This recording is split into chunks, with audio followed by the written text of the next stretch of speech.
महत्त्वाची बातमी समोर येते। 13 जुलैपासून 15 दिवस लॉकडाऊन असणार। पुणे पिंपरी पालिका क्षेत्रात 13 जुलैपासून लॉकडाऊन।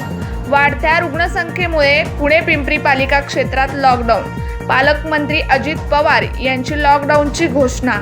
ब्युरो रिपोर्ट आज 24 तास पुणे।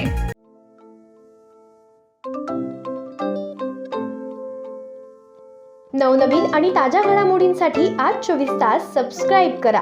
त्याचबरोबर बेल आयकॉनवर क्लिक करा आणि मिळवा आमच्या बातम्यांच्या नोटिफिकेशन्स। तसेच आज 24 तासची प्रत्येक बातमी आपल्याला कशी वाटली हे कळवा, लाईक करून, कमेंट करून आणि आमच्या बातम्या शेअर सुद्धा करा।